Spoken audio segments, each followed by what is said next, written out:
Hi, Redheaded Riding Hood here, red for short. I have my Mickey Love and Peace shirt on today, which I decided to keep because I love Mickey and I love and peace.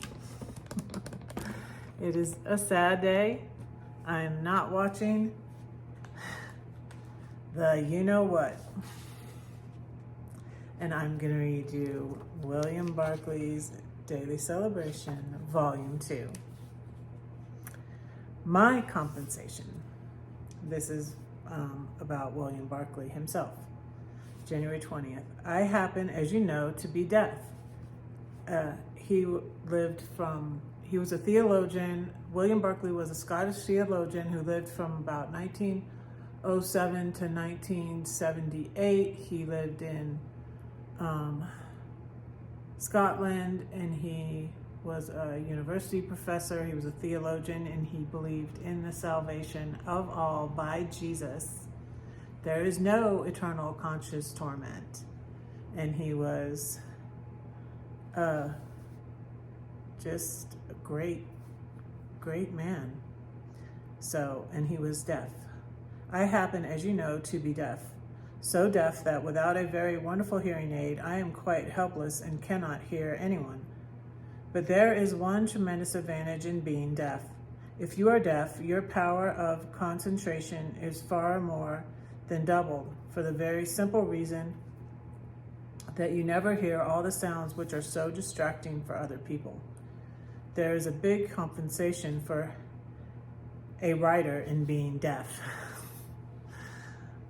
I think that if we work this out a bit, we might get a surprise. If God has taken something from us, he gives us something else back. For, as we said yesterday, it would do some good of us to start counting our blessings instead of brooding on our losses. That was one of the great discoveries that Paul made. Paul was a sick man, a man with a trouble which was like a stake. It is a stake rather than a thorn. He's saying that he was in pain, turning and twisting in his body. He prayed to God to take that terrible pain away. Again and again, he prayed that it would be taken away. It wasn't taken away. But out of that terrible experience of pain and agony, which was to haunt him all his life, Paul discovered something. He discovered the grace which is sufficient for all things and the strength which is made perfect in weakness. 2 Corinthians 12, 1 through 10. We will often find compensations if we think more of what life has given us and less about what life has taken away. Yeah, that's interesting. And Paul's thorn in the flesh, he doesn't really explicitly say what it was, but one suggestion is that that's the first interpretation I've heard, that, pain, I don't know. Someone has suggested it was his eyes, and I am having a problem, but that's why I don't have eye makeup on, is I have a sty in my eye. And this is the eye I had. I think I got something in it. It was well worth it, but I was in misery when I was coming back from the UK and coming back from Europe in 2023, because I think got something in my eye, and it was the same eye, which I don't know if it's related, but I have a sty and I've been putting hot compresses on it. But I think I was on the open air double-decker bus. I was on the top of the bus taking a tour of London, and I think I must have gotten something in my eye. And it just got worse and worse that evening. I went live from Windsor, where I was, and at the Castle Hotel. I'm very thankful I got to go to Europe. Very thankful for Valentina, and I went to Italy and saw a YouTube subscriber named Valentina. Hi. I was saying hi, Valentina. I was so thankful I got to go to Europe in 2023, and that was because of the money from my mom and dad. I I include my mom in that. My mom passed in 2009, but she made sure before she passed that things would be set for her children that were left to get their inheritance. So that is why I was able to go to Europe, and that's why I was able to live in this nice apartment for 2.5 years, because without it, I'm getting downsized here.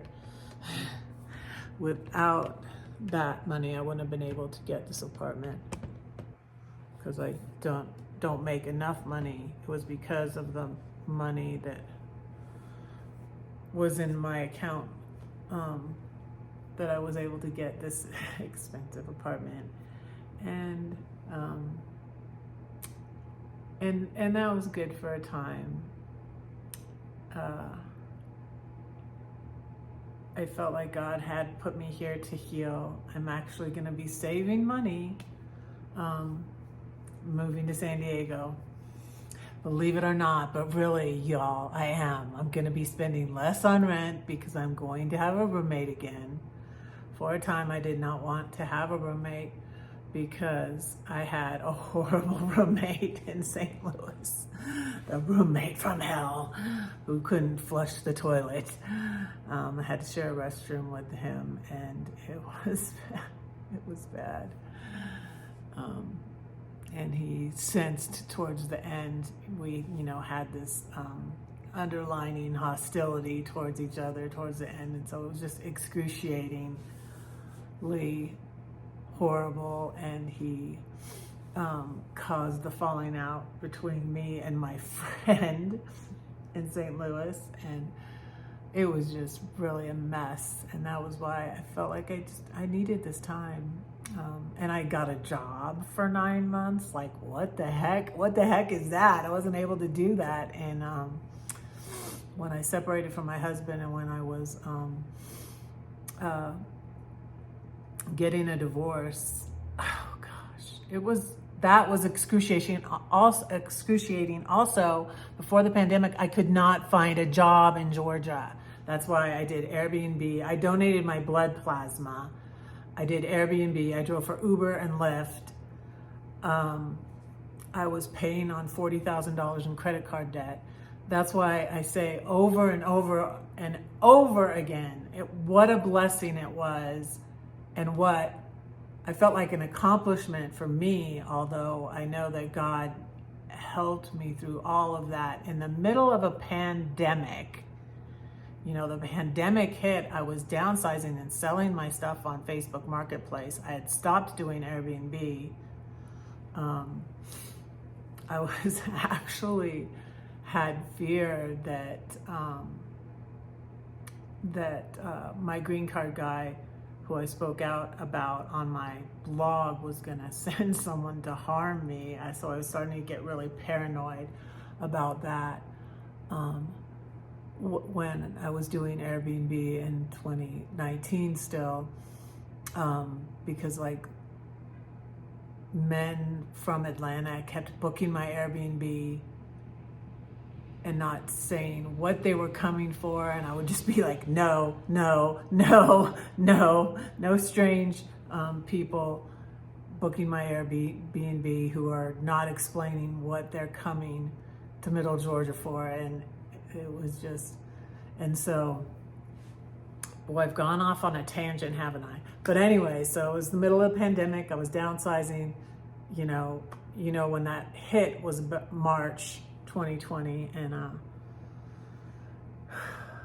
I was like, is this gonna work? I started to spiral down into my depression again.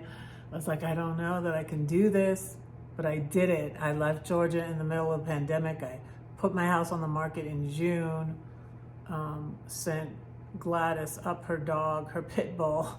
Like I couldn't list my house when I was taking care of her pit bull, and I ended up having him for 6 months until May instead of March, when we were going to send him back, but the pandemic hit. Send him up to St. Louis ahead of me. So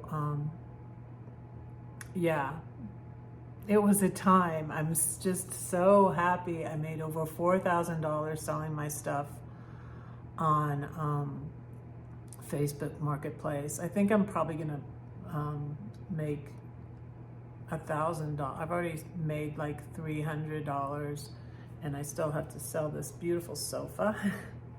So I think I'll probably make about, and my TV and my TV and my thing and my chair. I probably will make about $2,000 this time, honestly, because I'm wanting, so I'm really wanting to keep this furniture I bought new. And so my beautiful carpet, I think I already sold these tables to someone who bought my vanity yesterday.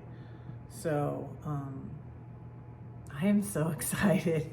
I'm so excited to be finally moving back to California. Really excited. That was the plan, like all along, what I wanted to do. And yeah, I'm excited. And so in the middle of the pandemic, I sold my house, paid off my credit card debt, my car, went up to St. Louis, bought an RV. I traveled in the RV for a year.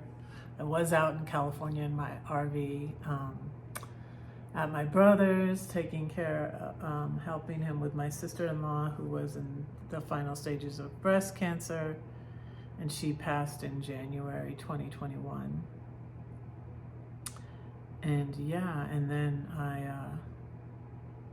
went up the coast of California went up the 101 in April